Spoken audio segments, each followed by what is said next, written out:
Bismillah, Assalamualaikum warahmatullahi wabarakatuh. Saya Alfian Firlansyah dari kelas pengolahan citra digital. Akan menjelaskan tentang perhitungan manual segmentasi metode Otsu.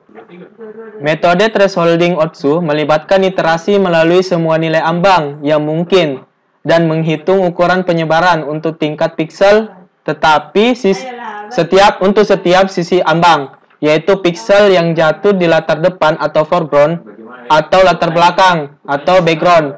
Tujuannya adalah untuk menentukan nilai ambang di mana jumlah sebaran foreground dan background minimum.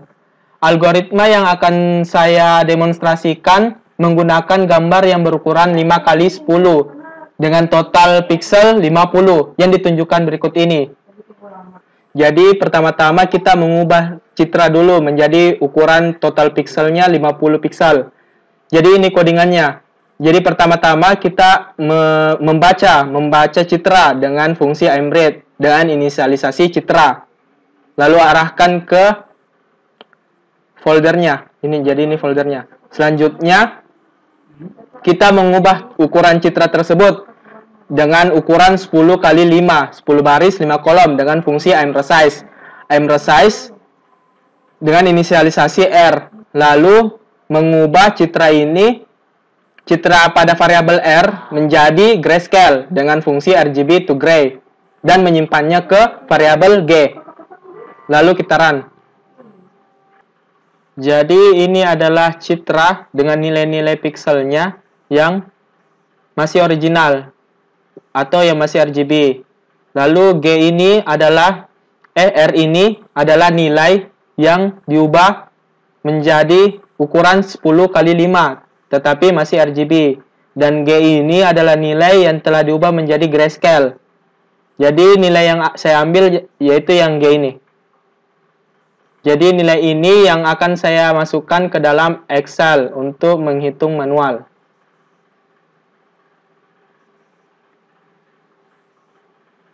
Ini nilainya. Jadi ini nilai-nilai piksel yang ada pada piksel citra pepaya masak berukuran 5x10 dengan total 50 piksel. Dan ini adalah nilai-nilai jumlah piksel yang muncul di setiap piksel yang ada pada citra. Misalkan intensitas 0 13 kali. Jadi ada 13 nilai 0 pada citra. Dengan menggunakan fungsi contif untuk menghitung berapa kali nilai 0 ini muncul. Jadi, contif dalam kurung nilai semua ini yang ingin dicari, 0. 0 itu nilai yang dicari. Jadi, 0 itu ada 13. Dan seterusnya, ini semua. Jadi, 3 ada 1, 3 ada 1, 6 ada 1, 9 ada 1, 19 ada 3.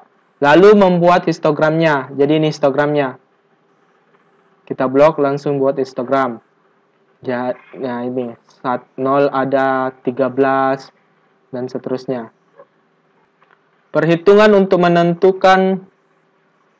menemukan varian latar depan atau foreground dan latar belakang atau background untuk satu ambang sekarang ditampilkan. Dalam hal ini misalkan nilai ambangnya 17. Jadi karena totalnya ada 34, jadi saya bagi 2. Jadi 17 background dan 17 foreground. Lalu menghitung nilai weight dengan rumus total dari semua jumlah piksel yang intensitasnya semua ada pada background ini yang 0, 1, 3, 6, 9 dibagi dengan total piksel yang ada pada citra. Jadi dibagi 50. Hasilnya 062. Lalu menghitung weight pada foreground. Sama rumusnya. Menghitung semua nilai piksel yang ada pada foreground. Jadi ini semua. Foreground 72, 76, ada 1, begitu. Semua. Jadi dijumlahkan semua, lalu dibagi dengan 50 juga. Hasilnya 0,38. Jadi weight untuk backgroundnya ada 0,2. Dan weight untuk foregroundnya ada 0,38. Dapat juga digunakan rumus kalau misalkan yang diketahui hanya weight background. Untuk menentukan weight foregroundnya sisa kurang 1 kurang nilai dari weight background. Jadi 0,38. Selanjutnya min atau rata-rata dari background.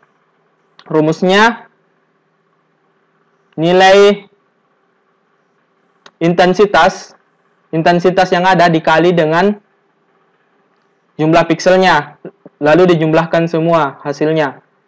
Jadi 0 kali 13 ditambah 1 kali 1 ditambah 3 kali 1 dan seterusnya. Dibagi dengan jumlah nilai piksel, jumlah piksel yang ada pada background ini. Semuanya ada 31. Jadi ini 13 semua, 13 tambah 1 tambah 1 tambah 1, totalnya ada 31. Jadi dibagi dengan 31. Hasilnya 18,355.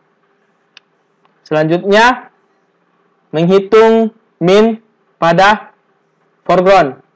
Rumusnya sama.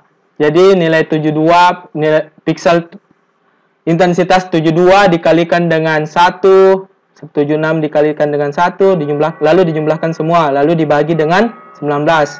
Kenapa 19? Karena jumlah nilai dari semua piksel ada 19 pada foreground. Jadi dibagi 19. Hasilnya 115,42. Selanjutnya menghitung variance. Jadi untuk menghitung variance, nilai intensitas dikurang dengan min pada background. Jadi nilai intensitas 0 dikurang dengan background 18,355. Lalu dipangkat 2-kan, lalu dikalikan dengan jumlah pikselnya. Jadi 0 kurang 18,355 dipangkat 2 dikali dengan 13 ditambah jumlah piksel yang 1 dikurang dengan min 18,355 dipangkat 2-kan lalu dikali dengan jumlah pikselnya 1 dan seterusnya hingga menghasilkan, lalu dibagikan dengan 31, yang dimana 31 itu jumlah dari total nilai piksel, jumlah piksel yang ada pada background ini, sehingga menghasilkan 475,84. Lalu menghitung nilai variance pada foreground. Nilai piksel 72 dikurang dengan min. Sama rumusnya sama yang background tadi. Dikurang dengan minnya ada 115,42. Dipangkat 2-kan lalu dikali dengan jumlah pikselnya. Dan seterusnya lalu dibagikan dengan 19. Yang dimana 19 itu total dari jumlah piksel yang ada pada foreground. Jadi dibagi 19. Hasilnya 520 dibagi 77. Selanjutnya menghitung variance dalam kelas atau within class variance dengan mengalihkan weight background dikali dengan variance background ditambah dengan weight foreground dikali dengan variance foreground. Jadi weight background 0,2 dikali dengan variance background 475,8 ditambah weight foreground 0,38 dikali dengan variance foreground 520,77. Hasilnya 492,91. Jadi apabila nilai K17 ini, hasil dari perhitungan manual ini yang 492,91 ini memiliki jumlah varian tertimbang terendah, maka ini adalah ambang akhir yang dipilih. Semua piksel dengan level kurang dari 17 adalah latar belakang atau backgroundnya. Jadi semua nilai yang kurang dari ambang 17 dianggap background. Lalu semua piksel dengan level sama atau lebih besar dari 17 dianggap foreground atau objek. Mungkin itu saja dari saya. Assalamualaikum warahmatullahi wabarakatuh.